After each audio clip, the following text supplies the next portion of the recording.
So I'm Nicolas Roope. I'm a multidisciplinary designer and sort of artist and creative person, and I'm co-founder of a company called Poke, which is a digital creative company based in London.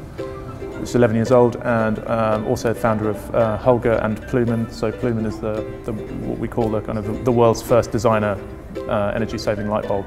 Yeah, I actually I graduated as an artist, so I'm not really a designer as such. I've spent nearly 20 years working with interactive media. So Poke is a creative company, but we really specialise. We live and breathe technology, and we do a lot of sort of social media-driven things, a lot of communications work, and then some really sort of hardcore design, service design. A lot of e-commerce sites, publishing-oriented projects and things like that, where there's lots of moving parts, lots of technical complexity, but always with a respect and passion for the importance of really single-minded, clear sort of stories driving all of those things, whatever we touch. This is one of the Poke products, we just relaunched this year because it's 10 years old now. It's called the Global Rich List, and this is a free reframing application. All it does is we were conscious that the Times Rich List and the Forbes Rich Lists, they just reinforced what we already think, which is that we're poor, and that there are these other guys over here who are having a great time, and we're screwed, right? Knowing full well that actually when you consider all the people in the world, that's not true.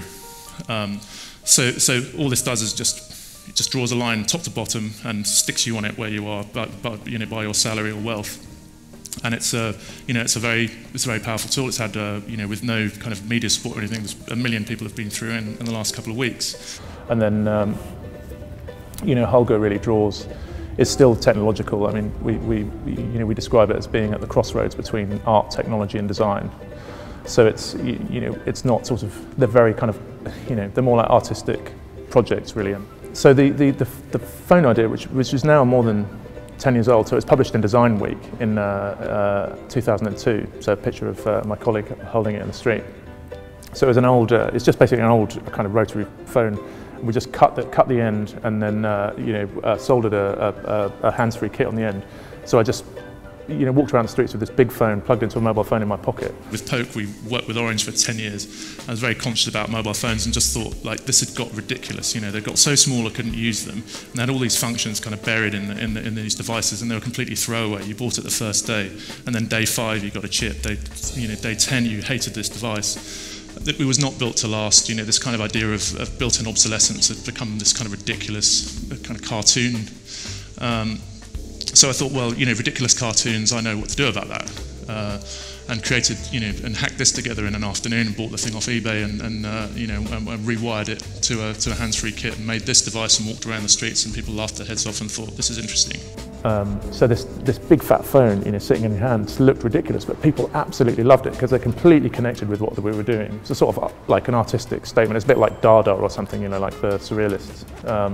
But out there in the street, not in a gallery, and people just totally blown away by it. And then we got a load of press, so we ended up in the New York Times, full double pager in the New York Times, and people were just emailing us from everywhere, just saying, "I want to stock this stuff." And we didn't have a product yet, so I just got it was when credit was a little easier, right? So I just got a bank loan and went and made 10,000 of them.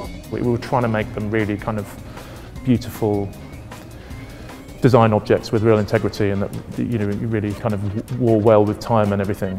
And then we launched off that, and then ran it. It was great business for 2-3 years, and then and then the light bulb idea came along, which is about trying to switch people on to, excuse the pun, switch people on to to more kind of sustainable lighting technologies.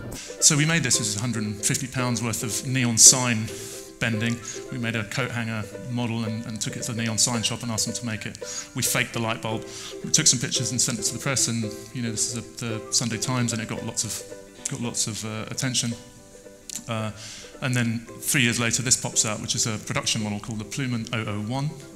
Here's an object that tells its own story. When you see it, you don't need to ask, because it's already there. It's already there in the light bulb, and you've already kind of, you just show it to people and they get it. When we talk about the things that I do, it's very easy to think that they're completely separate. They're completely separate practices, and as businesses they are. I mean, one is an operationally heavy kind of product business, which is all about getting containers of bulbs around the world, and actually the creative part is a relatively small component of what that is as a business. And then you've got Poke, which is the kind of the reverse, where it's all about thinking. It's all about. But what connects those businesses is really understanding that what the network gives you is access to the global marketplace, and not just in terms of buyers, but in terms of storytelling.